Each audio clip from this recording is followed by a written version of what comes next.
नमस्कार बच्चों, मैं दामोदर शर्मा एक बार पुनः आपके समक्ष हाजिर हूँ। आप जानते हैं कि पिछले वीडियो में मैंने पाठ्य पुस्तक से संबंधित जो कक्षा 10वीं का जो पाठ है पाठ 2 लक्ष्मण परशुराम संवाद, जिसके कवि तुलसीदास जी का संक्षिप्त परिचय हमने प्रथम वीडियो प्राप्त कर लिया। उसके पश्चात प्रथम और द्वितीय वीडियो का जो पद्यांश है उनका भी हमने अध्ययन कर लिया। अगर आप उनसे वंचित रह गए हो तो हमारे पुराने वीडियो प्रथम उनको देख करके प्रथम और द्वितीय जो पद्यांश है उसका अध्ययन कर सकते हैं। आज हम तीसरा जो पद्यांश है उसका प्रारंभ कर रहे हैं। उसको प्रारंभ करने से पूर्व जो पुराना प्रसंग चल रहा है हमारा, उसको एक बार मैं बता देता हूं कि राजा जनक के दरबार में शिव धनुष के टूटने के पश्चात परशुराम जी बड़े क्रोध के साथ आते हैं। आने के बाद में वह लक्ष्मण जी उनसे कुछ बात कहते हैं। तो लक्ष्मण जी की बातों को सुनकर के, व्यंग्य भरी बातों को सुनकर के परशुराम जी उनसे कहते हैं कि हे राजकुमार, तुम ये समस्त बातें बहुत क्रोध के साथ समस्त बातें जो है ये अपने काल के वशीभूत होकर के बोल रहे हो। इस काम में तुम अपने आप को संभाल भी नहीं पा रहे हो और मुझे तो लगता है कि आप इस प्रकार की बातें बोल करके आप अपने माता पिता को व्यर्थ में चिंता में डाल रहे हो।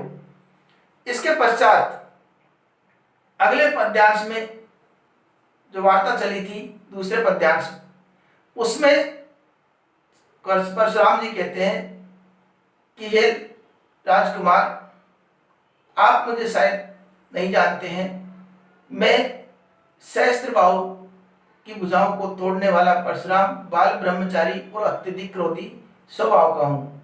लेकिन इतना होने के बावजूद भी मैं तुमको बालक समझ करके तुम्हारा वध नहीं कर रहा हूँ। नहीं तो इस परसे की घनघोरता को देख करके बच्चे गर्भ में ही अपने प्राणों का त्याग कर देते हैं। इस प्रकार की बातों को सुनकर के लक्ष्मण ने क्या प्रतिक्रिया की उसका हम आज अध्ययन कर रहे हैं।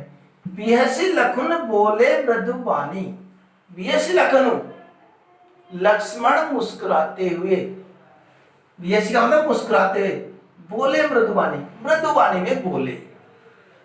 अहो मुनिस महाभटमानी, हे मुनिवर, आपको मैं बहुत बड़ा योद्धा मान रहा था। क्या बोले? हे मुनिवर, मैं तो आपको बहुत बड़ा योद्धा मान रहा था। यहीं पर देखो व्यंग्य भाव छिपा हुआ है। मुस्कुराते हुए कह रहे हैं, सामने वाला क्रोध कर रहा है और ये मुस्कुराते हुए कह रहे हैं, और ये क्या कह रहे हैं?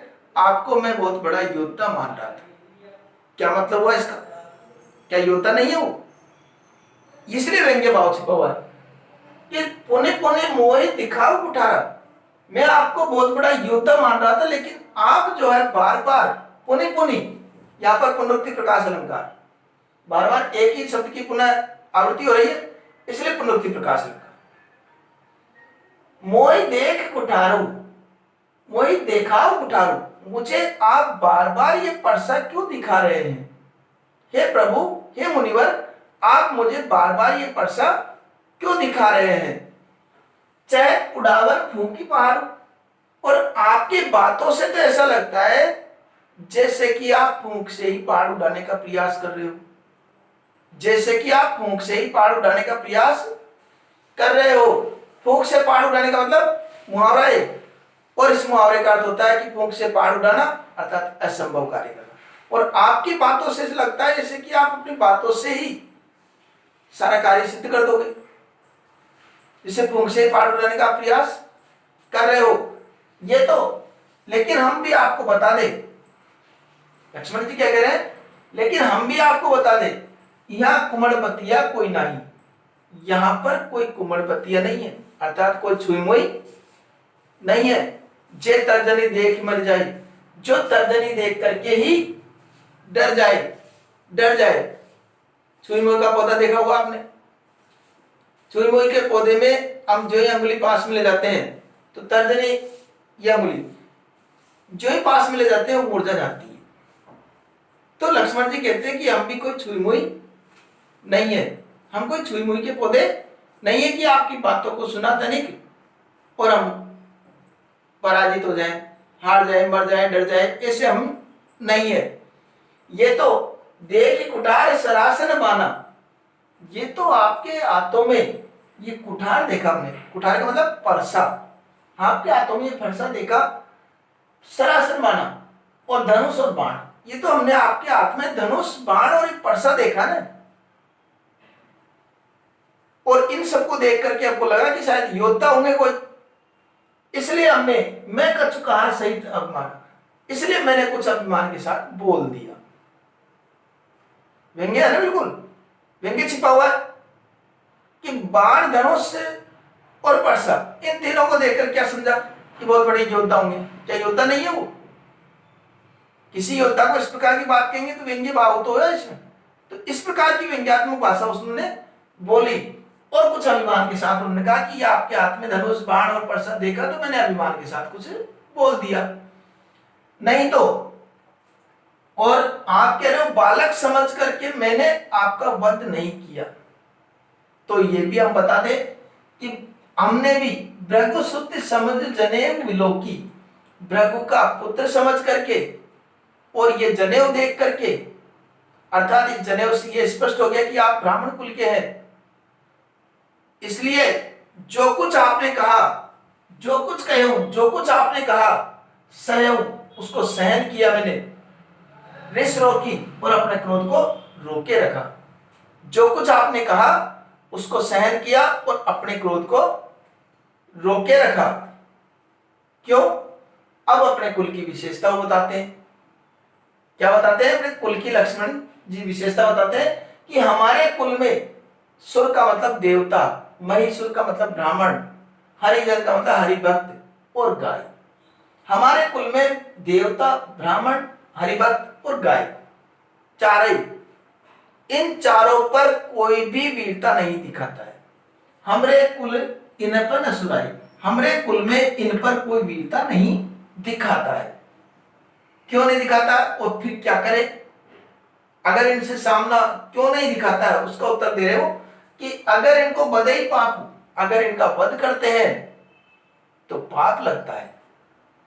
आप कीर्ति हारे हो और अगर हार जाते हैं इनसे तो अपयश होता है। वध करते हैं तो क्या होता है? पाप लगता है। और हार जाते हैं तो क्या होता है? अपयश होता है। तो फिर क्या करें ऐसी स्थिति में? उसका भी वो जवाब दे रहे हैं। इसलिए मारता हूं पाप परे ही तुम्हारे, इसलिए अगर आप हमको मारते भी हो तो भी हम आपके पैर परे ही तुम्हारे, तुम्हारे पैरों में ही पड़ेंगे। अगर आप हमको मारते भी हो तो भी हम आपके पैरों में ही पड़ेंगे। अगली बात कहते हैं कि हे प्रभु, कोटि कुलिस सम वचन तुम्हारा, कि तुम्हारे जो वचन है ये करोड़ों वज्र के समान है। तुम्हारे वचन क्या है? करोड़ों वज्र के समान है। व्यर्थ धनुष बाण कुठारा, हे प्रभु आपने तो ये धनुष बाण और परसा ये तो बेकार में ही धारण कर रखा है। आपके बाण कम, वचन कम है, वो भी करोड़ों वज्र के समान है। तो वचनों की तुलना किससे की गई? करोड़ों वज्र से। कौन सा अलंकार हो गया? उपमा अलंकार। तो आपके वचन तो करोड़ों वज्र के समान है। इस तरह की बात उन्होंने कही। अब इस बात का देखो, फिर अंत में कहते हैं जो बिलो की अनुचित कहो, हे प्रभु जो आपको देख करके मैंने अनुचित कहा। देखने से तात्पर्य क्या है? देखने से मतलब आपके हाथ में परसा देखा, धनुष देखा, बाण देखा, इन सबको देख करके मुझे ऐसा लगा कि कोई बहुत बड़ा योद्धा होगा, इसलिए मैंने कुछ अनुचित बोल दिया। और अगर आपको बुरा लगा हो, अनुचित लगा हो तो क्षमा महामुनि धीर, हे महामुनि, हे धैर्यवान मुनि, आप मुझे क्षमा कर दीजिए। क्या ये क्षमा सुन करके, क्षमा शब्द सुन करके परशुराम जी क्षमा कर देंगे? उनको खुश हो जाएंगे, प्रसन्न हो जाएंगे? नहीं, क्योंकि ये बातें उन्होंने कही थी व्यंग्यात्मक रूप से। क्योंकि इन्होंने जो शब्द बोला जो बिलो की, जो आपको देख करके, देखने से मतलब क्या हो गया कि आपको देख करके लगा कि योद्धा है, इसलिए मैंने कुछ बोल दिया तो माफ कर दीजिए। तो क्या योद्धा नहीं है? योद्धा ही है वो, इसलिए क्रोधित होना स्वाभाविक है। तो क्रोधित होना स्वाभाविक है तो क्या किया? सुनि सरोस भृगुवंश मणि, भृगुवंश मणि अर्थात परशुराम जी ने क्रोध के साथ सुन करके और बोले गिरा गंभीर, और गंभीर वाणी में बोले। अब तक वो बड़े सहजता से ले रहे थे, लेकिन जब देखा लक्ष्मण अपने व्यंग्य बाणों से उन्हें बार बार प्रताड़ित कर रहे हैं, तो वह भी काफी गंभीर हो गए। और इस गंभीर मुद्रा में क्या प्रभाव पड़ता है, लक्ष्मण को कैसा जवाब देते हैं, लक्ष्मण का क्या प्रतिक्रिया होती है लक्ष्मण की उसके ऊपर, तो इन सब बातों को हम अगले पद्यांश में पढ़ेंगे। अब इसके साथ साथ इसमें क्या क्या विशेष बातें हैं जो हमको लिखने की बातें हैं, तो विशेष में हम गौर करेंगे। तो पहले एक बात तो पूरे पाठ की चली रही है, अवधि भाषा, भाषा का प्रयोग कौन सी का हुआ, अवधि भाषा का प्रयोग, ठीक है। दूसरा यहाँ पर कोटि कुलित सम वचन तुम्हारा, कोटि कुलित सम वचन तुम्हारा, यहां पर कौन सा अलंकार होता है मैंने, उपमा अलंकार। और लक्ष्मण के कथनों में हम देख ही रहे हैं कौन सा भाव चल रहा है, व्यंग्य भाव। तो व्यंग्य भाव है क्या, तो व्यंग्यात्मक शैली, ठीक है। यहां तक बताया था कि ये जो प्रथम जो पंक्तियां है काले अक्षरों में लिखी हुई, इनमें चौपाई छंद है, और अंतिम दो पंक्तियां हैं इनमें दोहा छंद है। चौपाई व दोहा छंद का प्रयोग, ठीक है। ये हमको विशेष में लिखना होता है। अब कुछ प्रश्न पूछ ले, तो प्रश्न किस तरीके से पूछते हैं, कई बार तो ऐसे लिख देते हैं कि वीएस लघु, ये तो समझ जाएंगे, लेकिन कोने कोने मोहि देखा उतारू, ये कथन किसने और किससे कहा, क्यों कहा, उसका सारा प्रसंग का वर्णन हमको करना है। आप लिख के देखा करो इस उत्तरों को। देख कुटार सरासन बाना, लक्ष्मण ने ऐसा क्यों कहा, वो भी उत्तर हमसे आता है। मैंने पूरी अगर व्याख्या सुनी है और व्याख्या हमको याद है, तो कहीं से भी कैसी भी पंक्ति में हमसे प्रश्न पूछ ले, हम उसका उत्तर सहजता से दे देंगे। तो ये कर देंगे। अपने कुल की क्या विशेषता बताइए, अपने कुल की विशेषता बताइए। लक्ष्मण ने क्या विशेषता बताई अपने कुल की, अपने कुल की विशेषता उन्होंने बताया कि हमारे कुल में देवता, ब्राह्मण, हरिभक्त और गाय, इन सब पर कभी भी कोई भी वीरता नहीं दिखाते हैं, क्योंकि इन पर वीरता दिखाने का मतलब इनका वध कर दिया तो पाप लगता है, और अगर हार गए तो अपयश होता है, तो क्या करें फिर। तो ऐसी स्थिति में केवल आपके पैर ही, अर्थात इन पर अगर ये कोई मारते भी है तो हम पैर ही पकड़ेंगे। तो ये बात उन्होंने कही। ये यहाँ पर उपमा अलंकार है ही, यहाँ पुनि पुनि का मतलब पुनरुक्ति प्रकाश अलंकार है, शब्द की आवृत्ति हो रही है, ये भी हम विशेष में लिख सकते हैं। और अब आशा करता हूं कि ये पद्यांश आपके भली प्रकार से समझ में आ गया होगा, और अभ्यास करेंगे, लिखेंगे, व्याख्या करेंगे, और हमको ये सही तरीके से याद हो जाएगा। अगले वीडियो में आपसे पुनः मुलाकात होगी, तब तक के लिए धन्यवाद।